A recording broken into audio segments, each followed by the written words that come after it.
മോഹൻലാലിനെ നായകനാക്കി ലിജോ ജോസ് പല്ലിശ്ശേരി ഒരുക്കിയ ക്ലാസിക് ചിത്രം മലൈക്കോട്ടെ വാലിബൻ ജപ്പാനിൽ റിലീസിന് ഒരുങ്ങുന്നു. ജനുവരി 17 ജപ്പാനിൽ ചിത്രം പുറത്തിറങ്ങുമെന്നാണ് തീരുമാനം.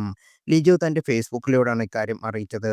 മലയാള സിനിമയിൽ തന്നെ ഏറ്റവും ഹൈപ്പോടെ റിലീസ് ചെയ്ത ചിത്രത്തിൽ ഒന്നായിരുന്നു മോഹൻലാൽ ലിജോ ജോസ് പല്ലിശ്ശേരിയുടെ കൂട്ടുകെട്ടിൽ മലൈക്കോട്ടെ വാലിബൻ. കഴിഞ്ഞ വർഷം റിലീസ് ചെയ്ത സിനിമ തിയേറ്ററിൽ വേണ്ട രീതിയിൽ ശ്രദ്ധിക്കപ്പെട്ടിരുന്നില്ല. OTT റിലീസായതിനു ശേഷം ചിത്രത്തിന് പുകഴ്ത്തി ഒരു വിഭാഗം ആളുകൾ രംഗത്തിറങ്ങിയിരുന്നു. ഇതൊരു ക്ലാസിക് ചിത്രമാണ്, റാങ്ക്സങ് തെറ്റിപ്പോയി, വളരെ മികച്ചതായിരുന്നു എന്നിങ്ങനെ നിരവധി അഭിപ്രായങ്ങളാണ് സോഷ്യൽ മീഡിയയിൽ കാണാനിടയായത്. ചിത്രത്തിന് അമൃത പ്രതീക്ഷ കൂടിപ്പോയതാണ് മികച്ച സ്വീകാര്യത ലഭിക്കാതെ പോയതെന്ന് നിർമ്മാതാവ് പറഞ്ഞിരുന്നു. രണ്ടാം ഭാഗം ഉണ്ടാവില്ലെന്നും അദ്ദേഹം പറഞ്ഞു. ജനുവരി 25 മലൈക്കോട്ടെ വാലിബൻ റിലീസ് ചെയ്തത്. ഫാന്റസി ത്രില്ലർ ജോണറിലായിരുന്നു മലൈക്കോട്ടെ വാലിബൻ ഒരുക്കിയിരുന്നത്. നായകൻ, ആമീൻ തുടങ്ങിയ ചിത്രങ്ങൾ ലിജോയ്ക്കൊപ്പം പ്രവർത്തിച്ചിട്ടുള്ള PS റഫീഖാണ് മലൈക്കോട്ടെ ബാലുവിന്റെ കഥ ഒരുക്കിയിരുന്നത്.